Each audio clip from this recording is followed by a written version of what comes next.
आप देख रहे हैं सुदर्शन न्यूज। नमस्कार, आप देख रहे हैं सुदर्शन न्यूज। मैं हूं आपके साथ ज्योति यादव। बुलेटिन की शुरुआत करेंगे इस वक्त की बड़ी और अहम जानकारी के साथ। उत्तर प्रदेश के लखनऊ में गैर जनपद से आई हुई डीजल टैक्सियों के संचालक ने ट्रैफिक पुलिस की कार्य प्रणाली पर एक बार फिर से प्रश्न चिन्ह लगा दिया है। जहां एक तरफ हाईकोर्ट ने इन टैक्सियों के संचालन को लेकर कई बार संबंधित अधिकारियों को फटकार लगाई, इसके बावजूद भी परिवहन विभाग के अधिकारियों के सुस्त रवैये के चलते लगातार फर्राटा भरती हुई दिखाई दे रही है। जहां एक तरफ ट्रैफिक पुलिस से वरदान प्राप्त कर चुके हैं, इन टैक्सियों का संचालन शहरवासियों की सेहत से लगातार खिलवाड़ करता जा रहा है। वहीं दूसरी तरफ विभाग के राजस्व को भी चूना लगा रहा है। सूत्रों की माने तो प्रतिबंधित टैक्सियों के संचालन के एवज में ट्रैफिक कर्मचारियों को एक मोटी रकम भी दी जाती है और इसके बाद जिम्मेदार इन टैक्सियों पर किसी भी तरह की कोई कार्रवाई नहीं करते हैं।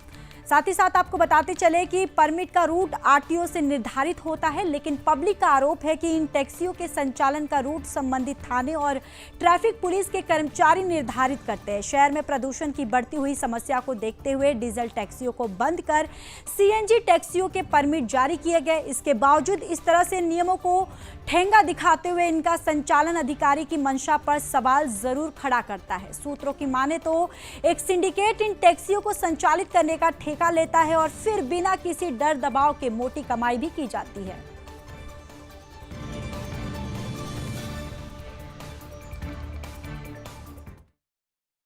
राजधानी लखनऊ में लगातार प्रदूषण की बढ़ती हुई समस्या को देखते हुए और लगातार जो शहरवासी जाम की समस्या से जूझ रहे थे, उसको देखते हुए आज से कई वर्षों पूर्व यहाँ से डीजल टैक्सियों को पूरी तरह से प्रतिबंधित कर दिया गया था।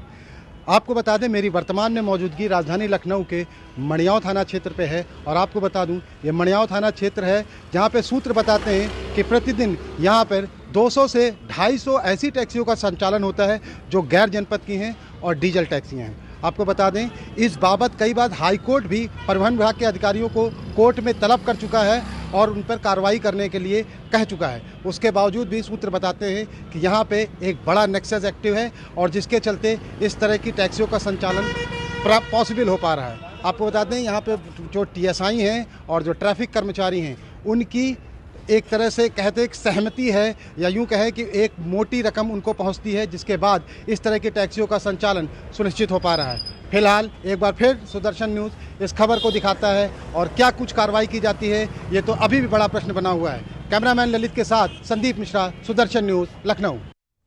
यूपी के कानपुर में लोकसभा 2024 के चुनाव के मद्देनजर जिला निर्वाचन अधिकारी के निर्देश पर कानपुर के राजकीय पॉलिटेक्निक के प्रशासनिक भवन के करीब 25 अलग अलग कमरों में 2 शिफ्टों में 55 ईवीएम जो मशीनों का 75 एक्सपर्ट द्वारा प्रशिक्षण किया गया।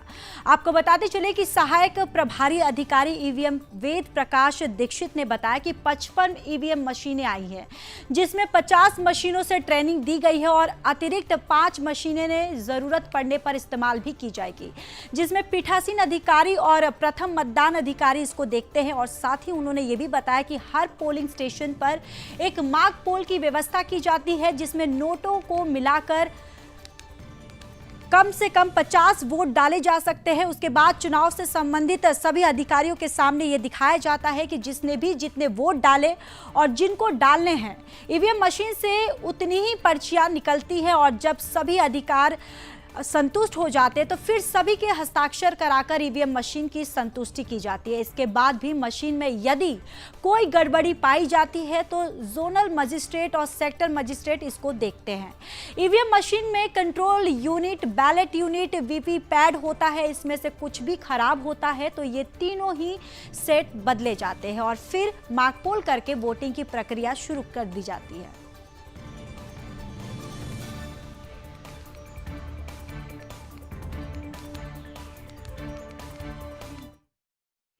यहाँ पॉलिटेक्निक के 25 कमरों में ट्रेनिंग का प्रावधान रखा गया है और 2 शिफ्टों में ट्रेनिंग होगी। पहली ट्रेनिंग 10 बजे से है, दूसरी 2 बजे से 5 बजे के बीच में है। इसके लिए 50 ईवीएम मंगाई गई हैं। टोटल 55 ईवीएम है, 5 रिजर्व के लिए मंगाई गई हैं। सब पर येलो स्टिकर लगा हुआ है, ये प्रशिक्षण के इस्तेमाल के लिए लगाई गई हैं। और 2 एक 2 मशीनें हर रूम में भिजवाई जा रही हैं। जो 25 कमरे हमारे यहाँ लगे हुए हैं, डिफरेंट 25 कमरे हैं और हर एक में 3 जो है हमारे मास्टर ट्रेनर्स लगे हुए हैं। टोटल 75 मास्टर ट्रेनर्स लगे हुए हैं विभिन्न कमरों में। एक कमरे में 40 लोग प्रशिक्षण प्राप्त कर रहे हैं और 3 घंटे का प्रशिक्षण का शेड्यूल दिया गया है, जिसमें 2 घंटे लेक्चर चलेगा, 1 घंटे हैंड्स ऑन चलेगा, जो कि आज की ट्रेनिंग के पर्पज़ से है। और आज की ट्रेनिंग में पीठासीन अधिकारी और प्रथम मतदान अधिकारी। बढ़ते अगली खबर की ओर। खबर यूपी के शामली से है, जहां चुनाव और त्योहार के मद्देनजर पुलिस ने संवेदनशील नगर और क्षेत्र के मुख्य बाजारों और गली मोहल्लों में फ्लैग मार्च किया। भारत सरकार द्वारा आचार संहिता जारी करने और आगामी त्योहारों पर शांति व्यवस्था बनाए रखने को लेकर थाना भवन, थाना प्रभारी निरीक्षक और पुलिस उप निरीक्षक और पुलिस बल और पीएससी के दल के साथ थाना भवन नगर और क्षेत्र के कई गांवों के साथ संवेदनशील एरिया में फ्लैग मार्च किया गया। इस दौरान नगर में लोकसभा चुनाव के लिए बनाए जाने वाले सभी मतदान केंद्रों का निरीक्षण भी किया गया। नगर में चुनाव के लिए 6 चुनाव केंद्र पर कुल 26 बूथ बनाए जाएंगे। इस दौरान बाजारों और सड़कों पर ठेली आदि लगाकर अतिक्रमण करने वालों को अतिक्रमण न करने की सूचना भी दी गई।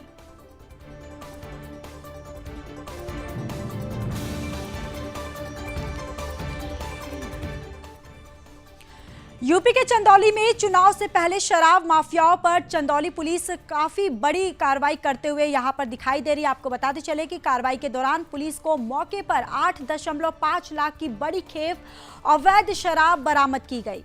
बताते चले कि चुनाव से पहले अवैध शराब पर बड़ा एक्शन देखने को मिला, जहां 92 पेटी में 828 लीटर अंग्रेजी शराब जब्त की गई है।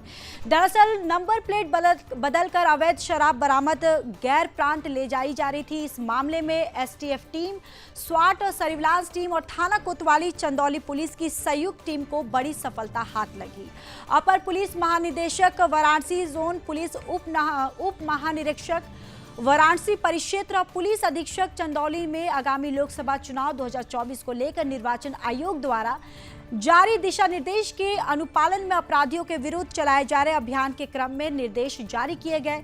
इसी दौरान मुखबिर में सूचना मिली कि एक पिकअप में अवैध शराब लादकर मुगल सराय चंदौली होते हुए बिहार राज्य तस्करी किया जा रहा है। इस सूचना पर पुलिस ने भवन के सामने नेशनल हाईवे पर घेराबंदी कर चेकिंग शुरू कर दी। फिलहाल पुलिस की मामले की जो भी कार्रवाई है वो जारी है।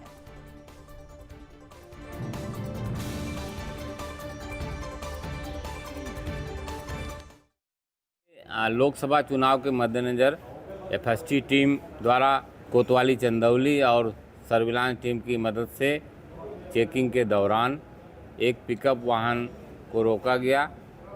संदेह के आधार पर उसको चेक किया गया है, जिसमें से करीब 828 लीटर अवैध अंग्रेजी शराब बरामद हुई है, जिसकी कीमत करीब 8.5 लाख रुपए है और 2 अभियुक्त गिरफ्तार किए गए हैं।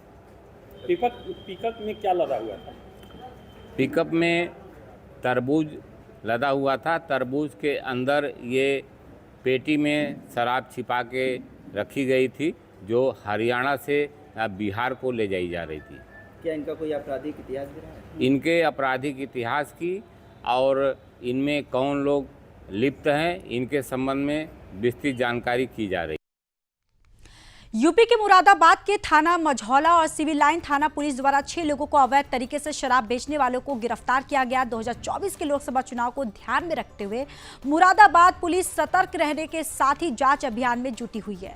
आपको बताते चले कि एसएसपी हेमराज मीणा ने बताया कि लगातार जिले भर में चुनाव को ध्यान में रखते हुए सभी थानों को निर्देशित किया गया है। यदि कोई भी व्यक्ति अवैध तरीके से किसी भी प्रकार की शराब बेचने का काम करता है तो उसके विरुद्ध विभागीय कार्रवाई कर जेल भेजने का काम किया जाएगा। एसएसपी ने बताया कि गिरफ्त में लिए गए आरोपी के पास से पूछताछ के दौरान नकदी समेत कई तरह की शराब बरामद की गई और साथ ही उनके पास से कुछ अवैध नशीली जो दवाइयां हैं और मोबाइल जैसी कई चीजें भी बरामद की गई है।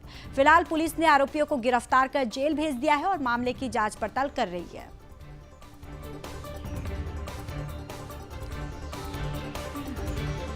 जानकारी है, वर्तमान में आदर्श आचार संहिता लगी हुई है और निकट भविष्य में जनपद में लोकसभा के चुनाव है। इसी को मद्देनजर रखते हुए थाना सिविल लाइन और थाना मझौला और इसके अलावा हमारी जो एसओजी टीम है, इसको लगातार लगाया गया था कि कहीं पे सिटी में जो इलिसिट शराब है जो कि डिनेचर्ड जो अल्कोहल से बनती है वो कहीं ना बिक्री हो, इसी पर एक मुनाजिर नाम के व्यक्ति को गिरफ्तार किया गया जो स्कूटी पे करीब 12 बोतल जो ब्लेंडर स्प्राइट की मार्का की जो बोतल्स है उसको लेके कहीं बेचने जा रहा था।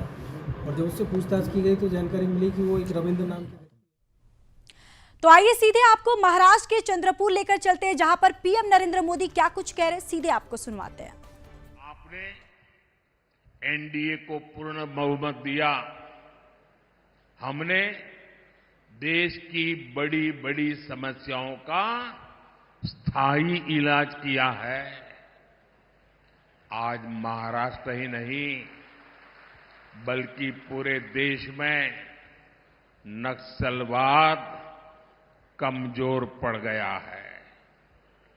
जो गढ़चिरौली नक्सली हिंसा के लिए जाना जाता था, अब उसकी चर्चा विकास और स्टील कंपनी के लिए हो रही है। हमारा गढ़चिरौली अब फौलाद सिटी बनने जा रहा है। भाइयों बहनों, हमारे यहां मराठी में एक कहावत होती है, कडू कारले तुपात तळले साखरेत गोळले तरी कडू ते कडूच। यानी कड़वे करेले को घी में तले या शक्कर में घोले, वो फिर भी कड़वा का ही कड़वा ही रहता है। ये कहावत कांग्रेस पर सटीक लागू होती है कि नहीं होती है? होती है। वो सुधर ही नहीं सकते, वो कभी नहीं बदल सकते। अपनी करतूतों के कारण आज कांग्रेस पार्टी देश के भीतर जन समर्थन खो चुकी है।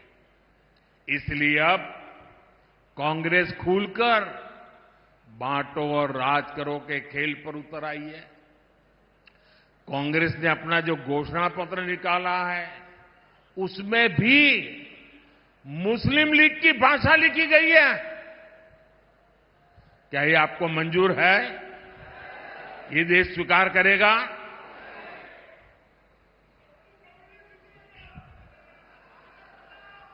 इनके सांसद भारत के एक और विभाजन की बात कर रहे हैं। इंडिया अलायंस के लोग दक्षिण भारत को अलग करने की धमकी दे रहे हैं। इंडिया अलायंस में शामिल डीएमके पार्टी सनातन को डेंगू मलेरिया कहकर उसके खात्मे की बात करती है। और कांग्रेस नकली शिवसेना वाले उन्हीं लोगों को महाराष्ट्र में लाकर उनसे रैली करवाते हैं।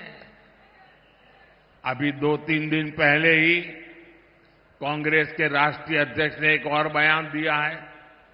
उन्होंने कहा है कि मोदी देश में जहां जाता है दूसरे राज्यों में जाकर के वहां कश्मीर और आर्टिकल 370 की बातें क्यों करता है? आप मुझे बताइए, क्या ये कांग्रेस की विभाजनकारी सोच है कि नहीं है? कश्मीर हमारा है कि नहीं है? पूरे हिंदुस्तान का है कि नहीं है? हमारा सिरताज है कि नहीं है? क्या कश्मीर के लिए ये भाषा हमें मंजूर है? जब छत्रपति शिवाजी महाराज ने दिल्ली सल्तनत से मोर्चा लिया था, तब उन्होंने क्या ये कहा था कि दिल्ली में जो हो उसे मेरा क्या वास्ता? क्या कभी छत्रपति शिवाजी महाराज ने कहा था? क्या लोकमान्य तिलक कभी सोच सकते थे कि पंजाब में जलियांवाला बाग हत्याकांड हो तो उसे महाराष्ट्र का क्या वास्ता? कभी नहीं सोच सकते। जब कश्मीर आतंक की आग में झुलस रहा था, कश्मीरी पंडितों के घर जलाए जा रहे थे, तब स्वर्गीय बाला साहब ठाकरे खुलकर कांग्रेस के खिलाफ आए थे। तब बाला साहब ठाकरे जी ने नहीं सोचा कि कश्मीर में आग लगी है तो उससे महाराष्ट्र वालों का क्या वास्ता। मुझे खुशी है कि कि हमारे एकनाथ शिंदे जी और उनकी पार्टी बाला साहब के विचारों को पूरी मजबूती से आगे बढ़ा रही है। साथियों, भाजपा एनडीए ने गढ़चिरौली चिमूरी से अशोक नेते जी को और चंद्रपुर से मेरे पुराने साथी भाई सुधीर जी को अपना उम्मीदवार बनाया है। सुधीर जी ने मंत्री रहते हुए क्षेत्र के लिए लगातार काम किया है। इन उम्मीदवारों को आपका समर्थन मोदी को मजबूत करेगा। मेरा आप सबसे अनुरोध है कि 19 अप्रैल और 26 अप्रैल को भारी संख्या में मतदान करें। और मेरा आपसे आग्रह है, हर पोलिंग बूथ अपने पुराने सारे रिकॉर्ड तोड़ दे। तोड़ेंगे? इस चुनाव में हमें सबसे पहले पोलिंग बूथ जीतना है। जीतेंगे? पोलिंग बूथ में घर घर जाएंगे, लोगों से मतदान के लिए आग्रह करेंगे। गर्मी कितनी ही क्यों न हो, मतदान भारी होगा। सुबह सुबह मतदान कराओगे? अच्छा, मेरा एक और काम करोगे? ये सुधीर जी का काम नहीं है, मोदी का है। करोगे? ये अशोक जी का काम नहीं, मेरा काम है। करोगे? पक्का करोगे? सबके सब जरा हाथ ऊपर करके बताइए, करेंगे? मेरा एक काम करना कि चुनाव तक घर घर जाना और जाकर के कहना कि अपने मोदी जी चंद्रपुर आए थे और मोदी जी ने आपको प्रणाम भेजा है। पहुंचाएंगे मेरा प्रणाम? घर घर मेरा प्रणाम पहुंचाएंगे? एक बार फिर आप सभी का बहुत बहुत आभार। भारत माता की, भारत माता की, भारत माता की।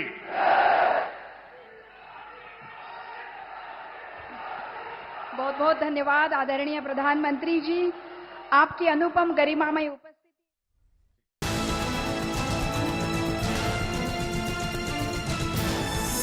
आप देख रहे हैं सुदर्शन न्यूज।